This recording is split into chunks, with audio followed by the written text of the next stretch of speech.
আসসালামু আলাইকুম। প্রিয় দর্শক, বাংলা মঞ্চের আলাপচারিতায় আপনাদের সকলকে আমন্ত্রণ জানাচ্ছি। দর্শক বন্ধুরা, আরও একবার কিন্তু ডোনাল্ড ট্রাম্পের প্ল্যান পুরোপুরি ফ্লপ হয়ে গেল। আর এই যুদ্ধে আরও একবার পাল্লা ভারী হয়ে গেল ইরানের। হ্যাঁ, ঠিকই শুনেছেন, ইরানের পাল্লা ভারী হয়ে গেল। আসলে হয়েছেটা কি জানেন? গতকাল দুপুরে রাশিয়ার পররাষ্ট্রমন্ত্রী সার্গেই ল্যাভরভ যখনই বেইজিংয়ে পৌঁছালেন আর চীনের সাথে আলোচনা শুরু করলেন, ঠিক তখনই আমেরিকার কান খাড়া হয়ে গেল। আর এর কিছুক্ষণ পরেই চীন আর রাশিয়া যখন একজোট হয়ে ইরানের পক্ষে যুদ্ধের রণনীতি তৈরি করতে শুরু করলো, তখন ওয়াশিংটন ডিসির হোয়াইট হাউসে রীতিমতো তোলপাড় পড়ে গেল।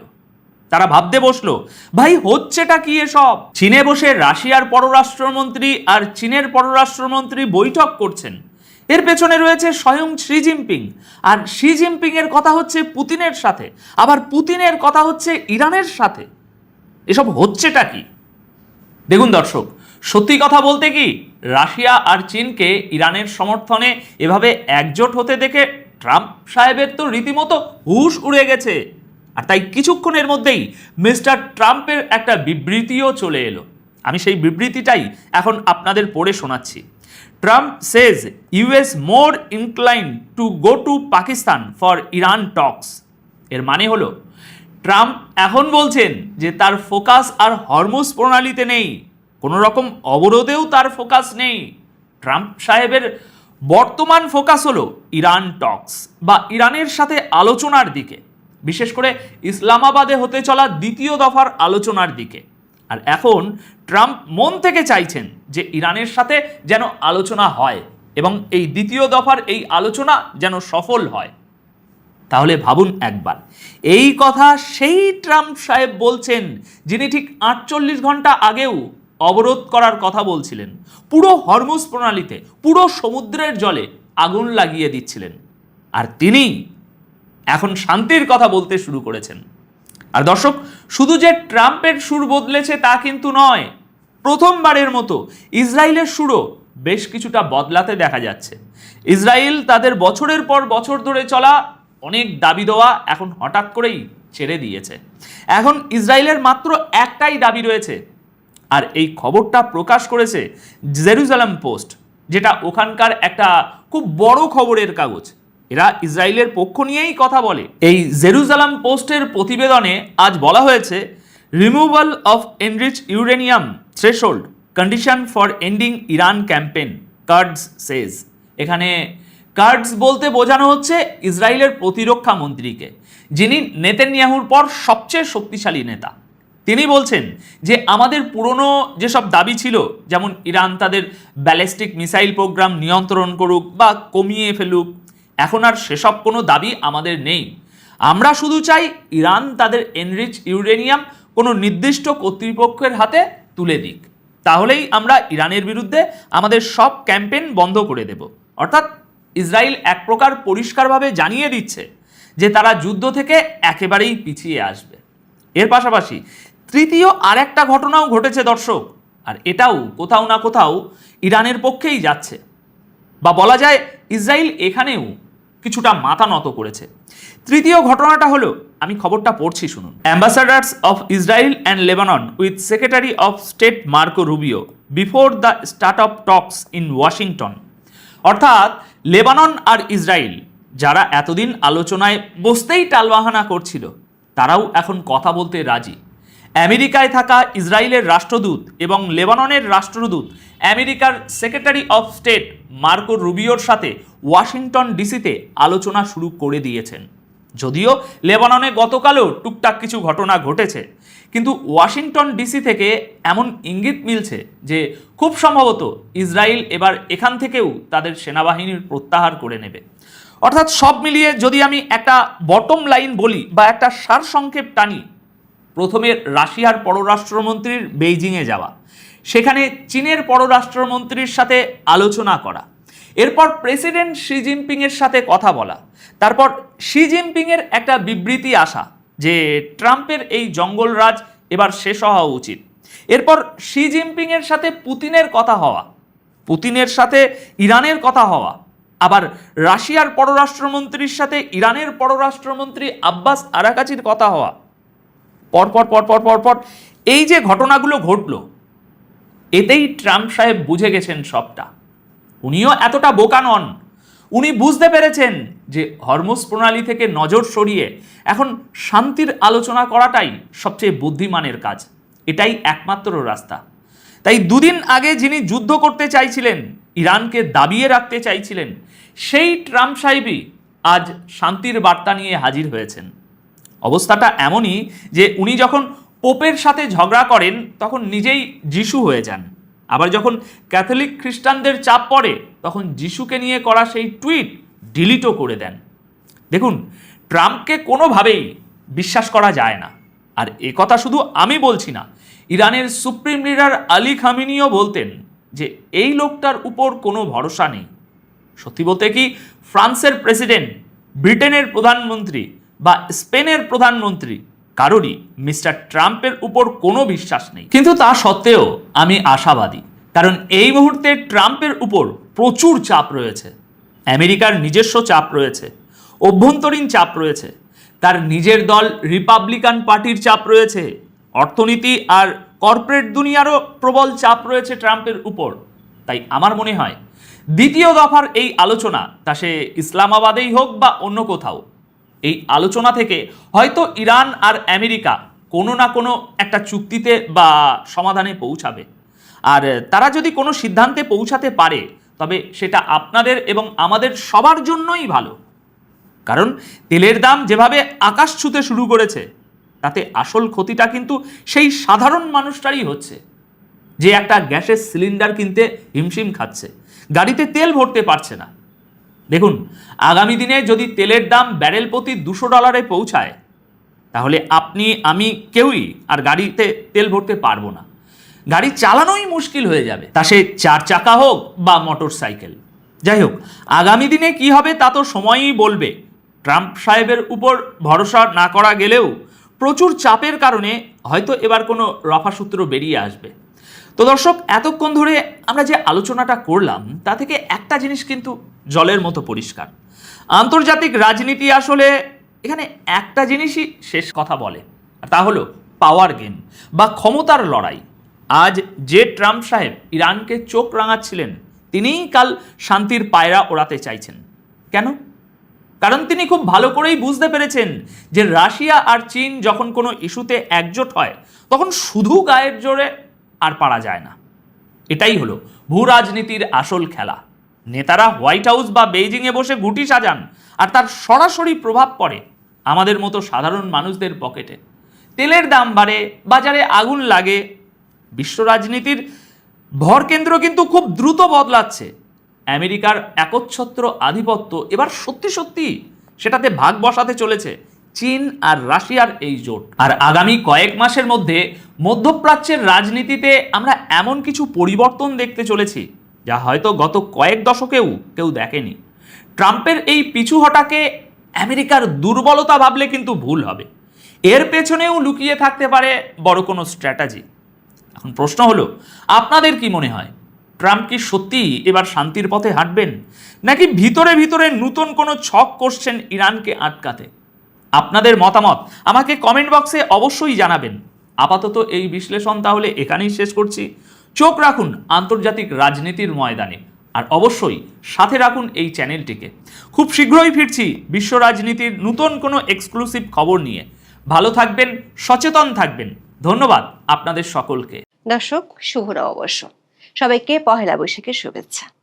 ভোটের মাধ্যমে বিএনপির উপর বদলা নিতে চায় কার্যক্রম নিষিদ্ধ থাকা আওয়ামী লীগ। প্রশ্ন হলো, জাতীয় সংসদ নির্বাচন তো হয়ে গেছে, তাহলে কিভাবে ভোটের মাধ্যমে বদলা নেওয়ার পরিকল্পনা করছে দলটি? আওয়ামী লীগের শীর্ষ পর্যায়ের একাধিক সূত্র বলছে, প্রথমত আইনজীবী সমিতির মতো পেশাজীবী সংগঠনগুলোর নির্বাচন এবং দ্বিতীয়ত ধাপে ধাপে হতে যাওয়া স্থানীয় সরকার নির্বাচনে দলটি বিএনপিকে আওয়ামী লীগের ভোট ব্যাংকের হিসেব বুঝিয়ে দেওয়ার পরিকল্পনা করছে। ভারতীয় বাংলাদেশে এ নিয়ে দলটির নেতারা গত কয়েকদিনে একাধিক বৈঠক করে এমন সিদ্ধান্ত নিয়েছেন বলে একাধিক সূত্রে জানা গেছে। বিএনপির বাধার মুখে এসব নির্বাচনে যদি আওয়ামী লীগ দলীয় ব্যানারে বা এককভাবে নির্বাচন করতে না পারে, তাহলে দলটির নেতারা বিরোধী জামাত এনসিপিকে সমর্থন দেওয়ার প্রাথমিক সিদ্ধান্ত নিয়েছে। এ নিয়ে আওয়ামী লীগের স্থানীয় কয়েকজন নেতার সাথে জামাত ও এনসিপি নেতাদের বৈঠক হয়েছে। জামাত ও এনসিপি নেতারাও মনে করছেন, পেশাজীবী সংগঠন এবং স্থানীয় সরকার নির্বাচনে আওয়ামী লীগের সাথে গোপন বোঝাপড়া করতে কোনো সমস্যা নেই। দল দুটির নেতাদের দাবি, রাজনীতিতে শেষ কথা বলে কিছু নেই। 14 এপ্রিল চট্টগ্রামে গিয়ে এক সময়কার আওয়ামী লীগ নেতা মঞ্জুর আলমের সাথে এনসিপি নেতা ও সাংসদ হাসনাত আবদুল্লাহর বৈঠকের পর এই গোপন সমঝোতা নিয়ে আলোচনা শুরু হয়েছে। আওয়ামী লীগের নেতাদের দাবি, জাতীয় সংসদ নির্বাচনে দেশ বিদেশের অনেকগুলো পক্ষের সমঝোতায় আওয়ামী লীগের সমর্থকরা দলটির নেতাদের নির্দেশে বিএনপিকে ভোট দিয়েছিল। কিন্তু বিএনপি সংসদে আওয়ামী লীগের কার্যক্রম নিষিদ্ধের অধ্যাদেশকে আইন হিসেবে পাশ করে সেই সমঝোতার হিসেব নিকেশ পাল্টে দিয়েছে। এখন আওয়ামী লীগও পাল্টা জবাব দেওয়ার ছক কষছে। বিস্তারিত জানতে চলুন যাওয়া যাক বিশ্লেষণ। 2025 সালের 11 মে সন্ত্রাস বিরোধী আইনটি সংশোধনী এনে অধ্যাদেশ জারি করেছিল অন্তর্বর্তী সরকার। আগে আইনটিতে কোনো দল বা সত্তাকে নিষিদ্ধ করার বিধান ছিল, কিন্তু দলের কার্যক্রম নিষিদ্ধের বিধান ছিল না। এই সংশোধনী অধ্যাদেশের মাধ্যমে পরদিনই আওয়ামী লীগের কার্যক্রম নিষিদ্ধের নির্বাহী আদেশ জারি করেছিল অন্তর্বর্তী সরকার। এই আদেশের কারণে নির্বাচন কমিশন দলটির নিবন্ধন ও প্রতীক স্থগিত করেছিল, যে কারণে তারা ত্রয়োদশ জাতীয় সংসদ নির্বাচনে অংশ নিতে পারেনি। যদিও এভাবে একটি দলের কার্যক্রম নির্বাহী আদেশে নিষিদ্ধ করা এবং তাদেরকে নির্বাচনে অংশ নিতে না দেওয়ার বিষয়টি নিয়ে দেশ ও দেশের বাইরে ব্যাপকভাবে সমালোচিত হয়েছিল। নির্বাচনে অংশ নিতে না পারলেও আওয়ামী লীগের কর্মী সমর্থকরা ভোট দিয়েছিল। জনশ্রুতি আছে, জামাত এনসিপি ঠেকাতে আওয়ামী লীগের নেতা কর্মী ও সমর্থকরা দলটির শীর্ষ নেতৃত্বের নির্দেশে বিএনপিকে ভোট দিয়েছিল। এমনকি দলটির অনেক নেতাকর্মী প্রকাশ্যে বিএনপির জন্য অনেক আসনে ভোটও চেয়েছিল। ভোটার প্রচারে নেমে বিএনপি নেতারাও আওয়ামী লীগের নিষেধাজ্ঞার বিরুদ্ধে কথা বলেছিলেন। এমনকি খোদ দলটির চেয়ারম্যান বর্তমান প্রধানমন্ত্রী তারেক রহমানও নির্বাহী আদেশে দল নিষিদ্ধের বিরুদ্ধে আন্তর্জাতিক গণমাধ্যমে বক্তব্য দিয়েছিলেন। দলটির মহাসচিব মির্জা ফখরুল ইসলাম আলমগীর, সিনিয়র নেতা সালাউদ্দিন আহমেদ সহ অনেকেই এভাবে কোনো রাজনৈতিক দলের কার্যক্রম নিষিদ্ধের বিরুদ্ধে বক্তব্য দিয়েছিলেন। নির্বাচনে বিএনপি জেতার পর আওয়ামী লীগ নেতাকর্মীদের মধ্যে ধারণা ছিল বিএনপি কৃতজ্ঞতাবশত হলেও তাদের দলের স্বাভাবিক কার্যক্রম চালাতে দিবে। সেজন্য নির্বাচনের পরপরই দেশের কমপক্ষে 30টি জেলা ও উপজেলায় আওয়ামী লীগের দলীয় কার্যালয় খুলতে দেখা গিয়েছিল।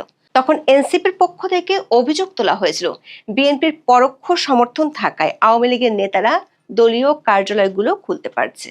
পরে অবশ্য কয়েক জায়গায় হামলা হলে আওয়ামী লীগের দলীয় কার্যালয়গুলো খোলার প্রবণতা কমে আসে।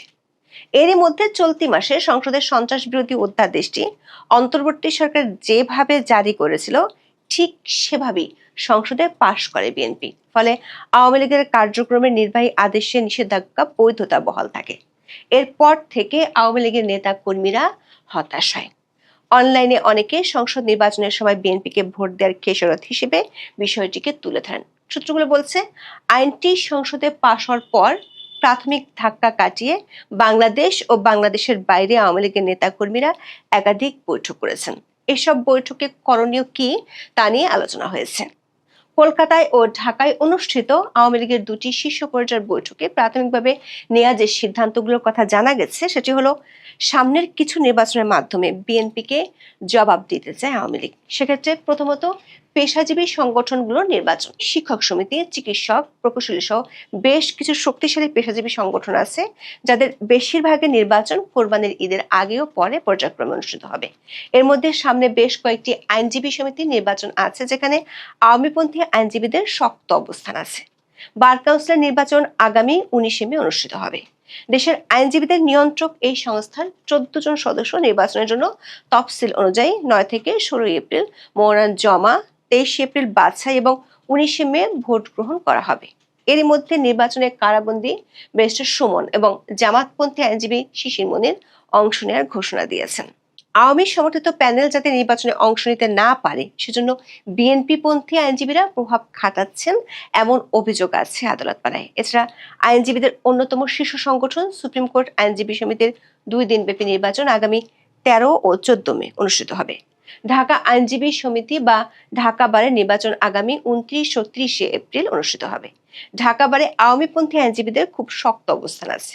আওয়ামী লীগ সরকার আমলে 2024-25 মেয়াদে সর্বশেষ ঢাকা আইনজীবী সমিতির কার্যকরী কমিটি নির্বাচন অনুষ্ঠিত হয়। ওই নির্বাচনে সভাপতি, সাধারণ সম্পাদক সহ 21টি পদে নির্বাচিত হন আওয়ামী লীগ সমর্থিত আইনজীবীরা। এছাড়া দেশের 64টি জেলায় অনেকগুলো আইনজীবী সমিতি নির্বাচন হবে চলতি বছরে।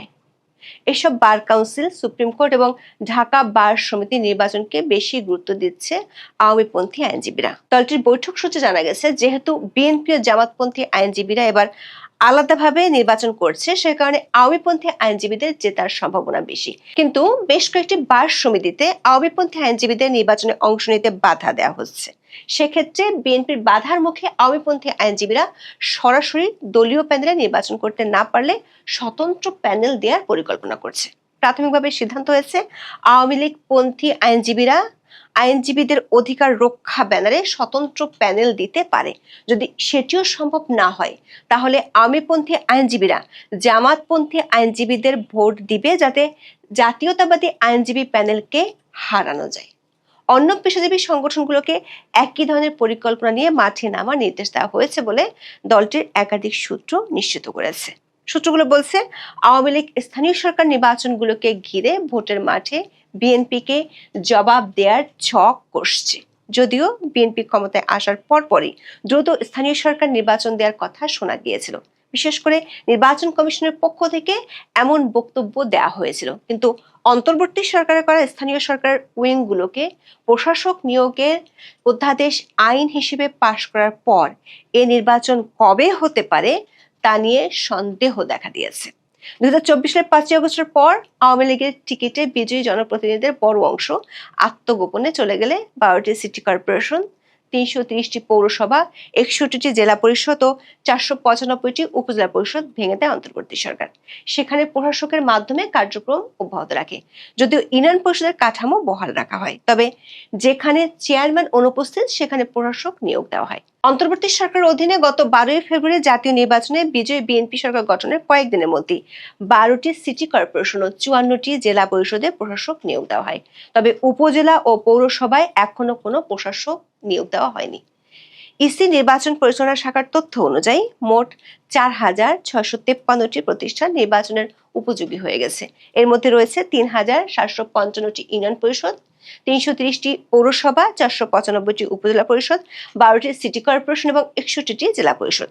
নির্বাচন কমিশনের কয়েকজন কর্মকর্তা মনে করেন, সরকার দেরি করলেও স্থানীয় সরকার নির্বাচনগুলো দিতেই হবে। প্রায় 19 মাস ধরে নির্বাচিত জনপ্রতিনিধি ছাড়া চলছে অধিকাংশ স্থানীয় সরকার প্রতিষ্ঠান। গত 17 ফেব্রুয়ারি নতুন সরকার যাত্রা শুরুর পর চলতি বছরের মধ্যে স্থানীয় সরকার নির্বাচন দেওয়ার পরিকল্পনার কথা জানা যায়। সরকার যাদেরকে প্রশাসক হিসেবে বসিয়েছে, স্থানীয়ভাবে তাদের পারফরমেন্সও ভালো নয়। সেজন্য স্থানীয় সরকার বিভাগের পরিকল্পনা করছে ধাপে ধাপে এই নির্বাচন অনুষ্ঠিত হবে। প্রথম পর্যায়ে ইউনিয়ন পরিষদ ও দ্বিতীয় ধাপে পৌরসভার ভোট গ্রহণ করা হবে। পরবর্তী সময়ে উপজেলা ও জেলা পরিষদ নির্বাচন এবং সবশেষে সিটি কর্পোরেশন নির্বাচন আয়োজনের পরিকল্পনা করছে সরকার স্থানীয় সরকার বিভাগ। সরকার একটি সূত্র বলছে, আগামী ঈদুল আজহার পর দেশে স্থানীয় সরকার নির্বাচন আয়োজনের প্রস্তুতি নিচ্ছে সরকার। নির্বাচন কমিশন সূত্রে জানা গেছে, ইউনিয়ন পরিষদ, পৌরসভা সহ স্থানীয় সরকারের অধিকাংশ প্রতিষ্ঠান এখন নির্বাচন উপযোগী হলেও কখন ভোট হবে তা সরকারের উপর নির্ভর করছে। কেননা এই ভোটগুলোর সিদ্ধান্ত নিয়ে থাকে স্থানীয় সরকার, কমিশন কেবল ভোটের আয়োজন করে। এদিকে স্থানীয় সরকার মন্ত্রণালয় থেকে ইউনিয়ন পরিষদ নির্বাচনের তথ্য যে জেলায় জেলায় চিঠি পাঠিয়েছে বলে জানা গেছে। আওয়ামী লীগের 4 জন শীর্ষ নেতা দাবি করেছেন, জাতীয় সংসদ নির্বাচনে বিএনপির প্রাপ্ত ভোটের একটি বড় অংশ আওয়ামী লীগ কর্মী সমর্থকদের ভোট। আওয়ামী লীগের ভোট নিয়ে যে নির্বাচনের আগে দলগুলোর মধ্যে কারাকারি লেগেছিল তা নিয়ে গণমাধ্যমে খবরও প্রকাশিত হয়েছিল। এবার স্থানীয় সরকার নির্বাচনগুলোতে আওয়ামী লীগ তাদের ভোট ব্যাংক দিয়ে বিএনপিকে জবাব দিতে চায়। ইতিমধ্যে দলটির সভানেত্রী শেখ হাসিনা দলটির নেতাদেরকে স্থানীয় সরকার নির্বাচনের প্রস্তুতি নেওয়ার নির্দেশ দিয়েছেন বলে দাবি করেছেন দলটির কয়েকজন নেতা। সেজন্য ইতিমধ্যে আওয়ামী লীগের অঙ্গ সংগঠন যুবলীগ, স্বেচ্ছাসেবক লীগ ও ছাত্রলীগের কমিটিগুলো পুনর্গঠনের কাজ শুরু হয়েছে। দলটির একাধিক সূত্র বলছে, গত এক সপ্তাহে স্বেচ্ছাসেবক লীগের কক্সবাজার, গাইবান্ধা, নারায়ণগঞ্জ, মৌলভীবাজার জেলা কমিটি এবং যুবলীগের কুষ্টিয়া ও চট্টগ্রাম উত্তর কমিটি দেওয়া হয়েছে। এছাড়া ছাত্রলীগের 50টি থানা ও উপজেলা কমিটি দেওয়া হয়েছে। দর্শক, এবার স্থানীয় সরকার নির্বাচনে দলীয় প্রতীক থাকবে না। তারপরও কোনো কারণে আওয়ামী লীগের নেতারা যদি নির্বাচন করতে না পারেন, তাহলে বিএনপি প্রার্থীর বিপক্ষে যাদের শক্তিশালী অবস্থান থাকবে তাদের পক্ষে কাজ করবে আওয়ামী লীগের কর্মী সমর্থকেরা। আওয়ামী লীগের নেতারা বলছেন, এর মধ্যে চট্টগ্রাম ও সিলেট সিটি কর্পোরেশন নিয়ে বিএনপির বিরোধী পক্ষগুলোর সাথে তাদের বৈঠক হয়েছে। 14 এপ্রিল চট্টগ্রাম সিটি কর্পোরেশনের সাবেক মেয়র মোহাম্মদ মঞ্জুর আলমের সঙ্গে সৌজন্য সাক্ষাৎ করেন জাতীয় নাগরিক পার্টির নেতা ও কুমিল্লা 4 আসনের সংসদ সদস্য হাসনাত আব্দুল্লাহ। এই মঞ্জুর আলম ছিলেন একসময় আওয়ামী লীগ নেতা মেয়র মহিউদ্দিন চৌধুরীর অনুসারী। 2010 সালে তিনি চট্টগ্রাম সিটি কর্পোরেশনের নির্বাচনে বিএনপির সমর্থন নিয়ে মেয়র নির্বাচিত হয়ে আলোচনায় আসেন। রাজনৈতিক গুরু হিসেবে পরিচিত সাবেক মেয়র প্রয়াত এবিএম মহিউদ্দিন চৌধুরীকে পরাজিত করে চমক সৃষ্টি করেছিলেন তিনি। মেয়র হওয়ার পর বিএনপি চেয়ারপারসনের উপদেষ্টাও হয়েছিলেন। আবার 2018 সালে অনুষ্ঠিত একাদশ জাতীয় সংসদ নির্বাচনে চট্টগ্রামের একটি আসনে আওয়ামী লীগের মনোনয়নে ব্যর্থ হন মঞ্জুর আলম। জানা গেছে, চট্টগ্রাম থেকে সাবেক মেয়র মঞ্জুরকে এনসিপি প্রার্থী হিসেবে দাঁড় করাতে চায়। আওয়ামী লীগের সূত্রগুলো বলছে, যদি চট্টগ্রামের দলটির শক্তিশালী কোনো প্রার্থী মামলা বা অন্য কোনো কারণে নির্বাচন করতে না পারে, তাহলে তারা বিএনপি বিরোধী প্রার্থীকে সমর্থন দিবে। আবার কয়েকদিন আগে জামাতের আমির ডক্টর শফিকুর রহমান সিলেটে গিয়েছিলেন। সেখানে তিনি তার দলের মেয়র প্রার্থী নিয়ে আলোচনা করেন। সে আলোচনার পর আওয়ামী লীগের সিলেটের কয়েকজন নেতা যারা এখন লন্ডনে থাকেন, তাদের সাথেও জামাতের নেতাদের কথা হয়েছে। সব মিলিয়ে পেশাজীবী হোক কিংবা স্থানীয় সরকার নির্বাচন, ভোটের মাঠে বিএনপিকে জবাব দেওয়ার কৌশল আঁটছে আওয়ামী লীগ।